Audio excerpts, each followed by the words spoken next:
Epsom nasal spray. নাকের polyp চিকিৎসায়, বন্ধ হয়ে যাওয়া নাকের খোলা চিকিৎসায় এটি ব্যবহারের নিয়ম, কারা ব্যবহারের উপযোগী এবং এর মূল্য কত ইত্যাদি বিষয়ে বিস্তারিত তথ্য থাকবে আজকের ভিডিওতে। তো চলুন ভিডিওটি শুরু করা যাক। আর গুরুত্বপূর্ণ ওষুধের পরিচিতি ও স্বাস্থ্য বিষয়ক বিভিন্ন তথ্য পেতে চ্যানেলটি সাবস্ক্রাইব করে রাখতে পারেন। আর নাকে যদি পলিপ হয়ে থাকে আর আপনি যদি তার চিকিৎসা করতে চান, তাহলে প্রথমে আপনাকে জানতে হবে এই পলিপ জিনিসটা আসলে কি। নাকের আশেপাশে কিছু নরম মাংসের প্রকোষ্ঠ আছে, আর এই মাংসের প্রকোষ্ঠ বিভিন্ন কারণে হতে পারে, সেটা অ্যালার্জিক কারণে। তখন এই মাংসের প্রকোষ্ঠ অনেক সময় ফুলতে ফুলতে আঙুরের থোকার মতো আকার ধারণ করে। এই ফুলা মাংসকেই ডাক্তারি পরিভাষায় পলিপ বলা হয়ে থাকে। এই পলিপে ব্যথা থাকতে পারে, আর মাংস অনেক বেশি ফুলে থাকার কারণে আপনার শ্বাস নিতেও কষ্ট হতে পারে। তবে এই রোগের প্রাথমিক পর্যায়ে রোগীরা সাধারণত নাক দিয়ে সর্দি ঝরা, নাক বন্ধ ভাব এ ধরনের সমস্যায় ভুগতে থাকেন। দুটো নাকই এক সময় বন্ধ হয়ে যায়, আর সেটা প্রথমে আংশিকভাবে, পরে সম্পূর্ণভাবে। আবার অনেকের সাধারণ হাঁচিও থাকতে পারে। অল্প ধুলাবালি বা ধোয়াতে গেলে প্রচন্ড হাঁচি হতে থাকে। কারো কারো হাঁচি আসা শুরু হলে এক নাগারে 10 থেকে 12টা চলে আসে। সিগারেটের বা রান্নার ধোঁয়া সহ্য হয় না, দম বন্ধ ভাব হওয়ার উপক্রম হয়ে আসে।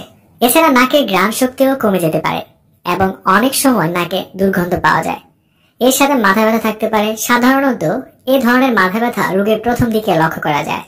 বেশিরভাগ ক্ষেত্রে দেখা যায় পলিপ যখন বেশ বড় আকার ধারণ করে ফেলে তখন আর মাথা ব্যথা থাকে না। এই ধরনের নাকের সমস্যা থাকলে বা পলিপ রোগের বিরুদ্ধে বাজারের সেরা ওষুধটি হলো অ্যাপসন নেজাল স্প্রে। একজন ডাক্তার সফলতার সাথে এই অ্যাপসন স্প্রেটি প্রেসক্রিপশন করে থাকেন।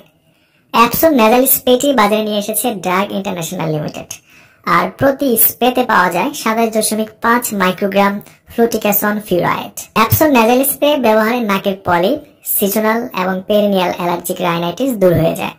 এর ফলে মাথা ব্যথা, হাঁচি, কাশি, নাকের দুর্গন্ধ চলে যায় এবং নাক খুলে যায়। তখন নাক দিয়ে শ্বাস নেওয়া বা ছাড়া যায় খুবই আরামভাবে। অ্যাপসন নেজাল স্প্রে ব্যবহার করাও খুব সহজ। যাদের বয়স 12 বছরের ওপরে তারা প্রতি নাকের ছিদ্রে 2টা স্প্রে করতে হবে, আর শুধুমাত্র দিনে একবার।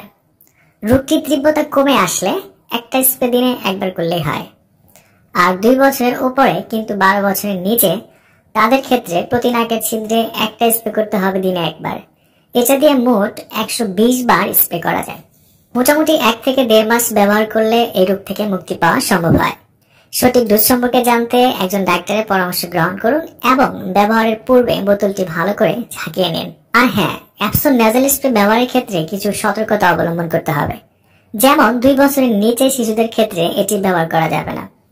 আর আপনি যদি প্রেগন্যান্সি ও স্তনদানকারী মা হয়ে থাকেন, তাহলে এটি ব্যবহারের আগে একজন ডাক্তারের পরামর্শ নিন। অ্যাপসন নেজাল স্প্রে ব্যবহারের আগে বোতলটি 10 সেকেন্ড সময় ধরে ঝাঁকিয়ে নেওয়া ভালো। আর ফ্লুটিকাসন ফিউরাইডের প্রতি অতি সংবেদনশীল থাকলে এটি ব্যবহার করা যাবে না। এছাড়া নাক দিয়ে রক্ত পড়ার অসুখ থাকলে, নাকের আলসার থাকলে, নাকের কোনো সার্জারি বা ক্ষত থাকলে এই ওষুধটা ব্যবহার করা যাবে না। আর এটি ব্যবহারের তেমন কোনো পার্শ্ব প্রতিক্রিয়া নেই। তবে কারো কারো ক্ষেত্রে মাথা ব্যথা, নাকে ব্যথা, পানি পড়া ইত্যাদি হতে পারে। লক্ষণগুলি বেশি মাত্রায় ধারণ করলে ব্যবহার বন্ধ করে আপনার ডাক্তারকে বিষয়টি অবহিত করতে হবে। অ্যাপসন নেজাল স্প্রে আপনার কাছে যে কোনো ওষুধের দোকানে পাবেন। কেনার আগে এর উৎপাদন তারিখ ও মেয়াদ উত্তীর্ণের তারিখ দেখে ক্রয় করবেন এবং সকল ঔষধ ডক্টরের পরামর্শ নিয়ে ব্যবহার বা সেবন করবেন এবং শিশুদের নাগালের বাইরে রাখবেন।